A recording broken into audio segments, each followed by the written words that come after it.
बच्चों, आज हम आपके सामने जो टॉपिक लेके आए हैं वो है सृजनशीलता। ठीक है, यानी कि क्रिएटिविटी। किस बच्चे ने बहुत सारे न्यूज़पेपर इकट्ठे किए, उससे कोई नई चीज़ बना दी।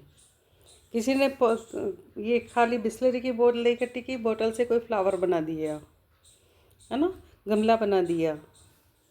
किसी बच्चे ने पुट्ठे के डिब्बे इकट्ठे किए और वो पुट्ठे से कोई नई चीज़ बना दी, या कोई किसी ने नई नई मशीनरी जोड़ के कोई नई मशीन तैयार कर दी।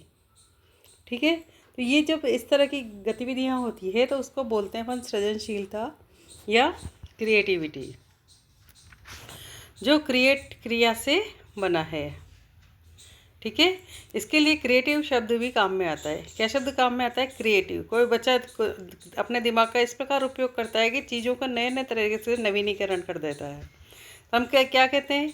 क्रिएटिव बच्चा है, जिसका तात्पर्य योग्यता से है। अतः हम कह सकते हैं कि नवनिर्माण की योग्यता सृजनशीलता है। स्टेन के अनुसार, जब किसी प्रक्रिया के परिणाम स्वरूप कोई नवीन कार्य संपन्न होता है तथा किसी समय पर व्यक्ति समूह के द्वारा उसे उपयोगी व संतोषप्रद समझकर स्वीकार कर लिया जाता है, तो वह प्रक्रिया अवश्य ही सृजनशीलता है। क्या होता है? जब किसी प्रक्रिया के परिणाम स्वरूप कोई नवीन कार्य संपन्न होता है तथा किसी समय पर व्यक्ति समूह के द्वारा उस उपयोगी और संतोषप्रद समझकर स्वीकार कर लिया जाता है ना। जैसे सबसे पहले किसी ने ट्रेन का आविष्कार किया था, तो शुरू में सबको लगने लगा कि ये सब वो कह रहा है, इंजन का आविष्कार हो रहा है, तो ये क्या हो रहा है। लेकिन सब फिर धीरे धीरे लगने लगा कि ये तो बहुत उपयोगी है। हम कम, जहाँ लोग पैदल जाया करते थे, साइकिल से जाया करते थे, उसकी जगह ट्रेन में बैठकर कम समय में वो दूर की यात्रा कर सकते हैं। तो वो उपयोगी लगा, तो सबने उसको स्वीकार कर लिया। तो इसको क्या कहते हैं? सृजनशीलता। बार्टलेट के अनुसार सृजनशीलता से तात्पर्य प्रचलित विचारों से परे हटकर सोचना, नवीन अनुभव प्राप्त करने के लिए तत्पर रहना और वर्तमान को भविष्य से जोड़ना है। सृजनशीलता से तात्पर्य क्या है? प्रचलित विचारों से परे हटकर सोचना। ठीक है, प्रचलित विचार में जो चल रहे हैं उनसे हटकर कुछ नया सोचने की, नया अनुभव करने की, है ना, तत्पर रहना और उसे आने वाले वक्त से जोड़ना। ठीक है, वो सृजनशीलता है। मैड्रिक एम बोरेन के अनुसार पहले से विद्यमान वस्तुओं को मिलाकर नए योग बनाना सृजनशीलता है। पहले से कोई चीज़ हो, उससे कोई नई चीज़ बना दी हो, तो वो सृजनशीलता कहलाएगी। बिने के अनुसार एक व्यक्ति लकड़ी की मनचाही कलात्मक वस्तु बना सकता है। चित्रकार रंगों के माध्यम से चित्र की सजीवता को प्रकट कर सकता है।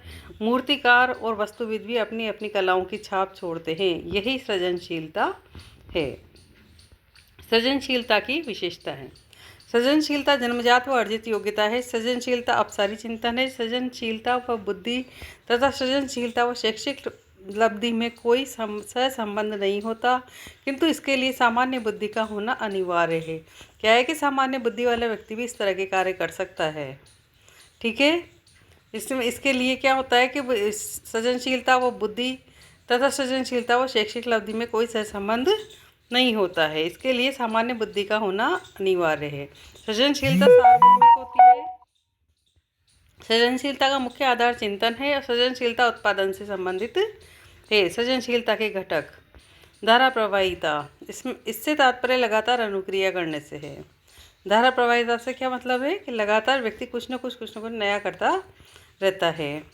नमनीयता या लोचशीलता, इसका अर्थ है केंद्रित करने की क्षमता व केंद्रण को एक परिस्थिति, विचार या वस्तु से शीघ्रतापूर्वक दूसरी वस्तु या विचार परिस्थिति की ओर करना है। कोई भी एक चीज़ है, एक ही तरीके से यूज़ हो रही है, तो उसको नया तरीका इस्तेमाल करने की जो बात होती है, नई परिस्थिति, नए विचार करने की बात होती है, वो उस पर केंद्रित करना। ठीक है। मौलिकता, ऐसा हल जो उपयोगी एवं नवीन हो, मौलिक कहलाता है। नवीनता का अर्थ सर्वथा नवीन होने से नहीं है। ठीक है। संवेदनशीलता, इसमें दोषों, आवश्यकताओं, न्यूनताओं, विचित्रताओं और अपेक्षित कार्य की पहचान की योग्यताओं को सम्मिलित किया गया है। जब कोई भी काम नया होता है तो विचित्र लगता है, एकदम से नया लगता है, कुछ न्यून है, कुछ हटके है, तो है ना, उसको फिर लगता है लोगों को, अरे कि ये तो कुछ अच्छा हुआ है, तो वो उसको योग्यताओं को उसमें सम्मिलित कर लिया जाता है। विस्तार, संक्षिप्त रूप से व्यक्त क्रियाओं व विचार को बड़े रूप में प्रस्तुत करना। कोई भी विचार हो या क्रिया हो, उसको प्रस्तुत करने के लिए, जैसे नई शिक्षा नीति काम में ली जा रही है, तो नई शिक्षा नीति लागू करने के लिए बहुत फ़ायदे हैं, ये सोच कर ही उसे लागू किया गया है। तो जिसने भी ये विचार रखा कि नहीं, हमारे देश में समय बदल रहा है, काल बदल रहा है, लोग बदल रहे हैं, विचार बदल रहे हैं, जनरेशन बदल रही है, तो जितनी गति से जनरेशन बदल रही है उसी अनुसार उनका सिलेबस, उनका कार्य, उनकी पढ़ाई, उनका जो ट्रेनिंग है वो सब होना चाहिए। पुनर्परिभाषीकरण, इसका तात्पर्य वस्तु, क्रिया, चित्रों के पूर्ण परिचित अर्थों और भावों को एक दूसरे में व्यक्त करना है। सृजनशील बालक की विशेषताएं, विनोदी होते हैं, कल्पनाशील होते हैं, स्वप्न दृष्टा होते हैं, भविष्य दृष्टा होते हैं, साहसी और मौलिक होते हैं, संवेदनशील होते हैं, स्वकेंद्रित होते हैं और अपरंपरावादी होते हैं। विनोदी होते हैं यानी हमेशा जोली मूड में रहते हैं, मस्त रहते हैं, अच्छा अच्छा सोचते रहते हैं, अच्छा अच्छा करते रहते हैं। कल्पनाशील होते हैं, अच्छी अच्छी बातें उनके दिमाग में आती रहती है।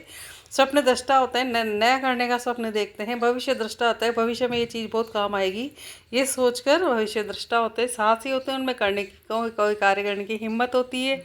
मौलिक होते हैं यानी कि मानवतावादी, अच्छे सिद्धांतों को लेकर के भाई किसी को नुकसान भी नहीं होएगा जो मैं नया करूँगा उससे, इस तरह की भावना उसकी होती है। संवेदनशील होते हैं यानी कि सबकी भावनाओं का, सबकी संवेदनाओं का ख्याल रखते हैं। स्वकेंद्रित होते हैं यानी कि उनकी सोचने की प्रवृत्ति अपने आप ही अपने में अलग होती है। और अपरंपरावादी होते हैं यानी कि परंपरा से थोड़ा सा हटके वो काम करते हैं जो सभी के हित का और सामाजिक हो। ठीक है। सृजनशीलता के सिद्धांत, ईश्वरीय देन का सिद्धांत, देवी गुणों का सिद्धांत, मेंडल का आनुवंशिक नियम, माता पिता से, वातावरणीय सिद्धांत, मनोविश्लेषणात्मक सिद्धांत, अचेतन दम्भिक इच्छा की अभिव्यक्ति। ठीक है। तो क्या है इसमें, कौन कौन से सिद्धांत है सृजनशीलता के? एक तो ईश्वरीय देन, किसी का ये भी माना जा सकता है कि किसी का मस्तिष्क ऐसा ही हो कि ईश्वरीय देन है, कि कोई बिल्कुल जिसके पेरेंट्स को कुछ नहीं आता और उसके बच्चा बहुत ही इंटेलिजेंट हो तो वो ईश्वरीय देन है। देवी गुणों का सिद्धांत है कि देवी गुण भी इसमें हो सकते हैं, किसी के ईश्वर की इस पर कृपा है या माता पिता की आनुवंशिक नियमों की वजह से ये इस तरह से नया कुछ बालक ने किया है। आनुवंशिक नियम जो मेंडल ने बताए थे, माता पिता के दोनों के उससे लेकर एक नया कुछ होता है, तो उसमें कहा जाता है बालक में देवी गुण है। वातावरणीय सिद्धांत यानी कि वातावरण से सीख के कुछ नया करने की हिम्मत पैदा होना। मनोविश्लेषणात्मक सिद्धांत यानी मानसिक रूप से सक्षम और सपोर्टिव और जोली और अच्छा होना, विकसित मस्तिष्क वाला व्यक्ति होना। तो मनोविश्लेषणात्मक किसी चीज़ की मानवीय रूप में उसकी गणना कर लेना। सृजनशीलता के मापन की दो विधियां चित्रपूर्ति विधि और व्रत विधि है। सृजनशीलता के मापन के लिए वर्तमान में सबसे प्रचलित test TTCT, Torrance test of creative thinking है। अध्यापक के दायित्व, कक्षा का वातावरण दबाव मुक्त प्रजातांत्रिक हो। ऐसे बालकों के लिए क्या होना चाहिए कि कक्षा का वातावरण दबाव मुक्त, दबावयुक्त नहीं होना चाहिए कि मतलब क्लास में टीचर के आते हैं सब बच्चे चुप हो जाए, टीचर पढ़ा के चला जाए, बच्चों की हिम्मत नहीं हो कुछ पूछने की कि क्यों, क्या, कैसे के सवाल बच्चे नहीं कर पाए टीचर से, तो ऐसा नहीं होना चाहिए, बल्कि प्रजातांत्रिक हो। टीचर भी उनको आराम से हर एक चीज़ को समझाए और बालक भी बिना झिझक के टीचर से सवाल कर सके। बालकों को असफलताओं से लड़ने के लिए प्रेरित किया जाए। बालक किसी चीज़ में असफल होता है तो उसको और प्रेरणा दी जाए कि नहीं तुम कर सकते हो, इस तरह की भावना उसमें भरी जाए। ब्रेन स्टॉर्मिंग और मस्तिष्क विप्लव कराया जाए, यानी कि दिमाग को काम में लेने वाले गेम उन्हें खिलाए जाए, उनको क्रिएटिविटी करवाई जाए और उनको कोई चीज़ बनाने के लिए दी जाए जिसमें मस्तिष्क का इस्तेमाल हो। समवयस्क समूह की सहमति प्रदान की जाए, उसके बराबर के जो बच्चे हैं उनकी सहमति से वो काम करे कि भाई ऐसा ये सही है या गलत है, इससे क्या फ़ायदा होगा, क्या नुकसान होगा, भविष्य में किस तरह से लोग इसे यूज़ करेंगे, क्या समझेंगे। सृजनात्मकता के विकास के लिए सृजनात्मक कार्यों का मूल्यांकन नहीं किया जाना चाहिए। बालकों को अन्वेषण और जिज्ञासा के लिए प्रेरित किया जाना चाहिए। मुझे उम्मीद है आपको सृजनशीलता और सृजनशील बालकों के बारे में जानकारी हो गई होगी। अगले चैप्टर को लेके आपके सामने फिर आएंगे। तब तक के लिए हमारे चैनल को लाइक शेयर सब्सक्राइब करें। जय हिंद, जय भारत।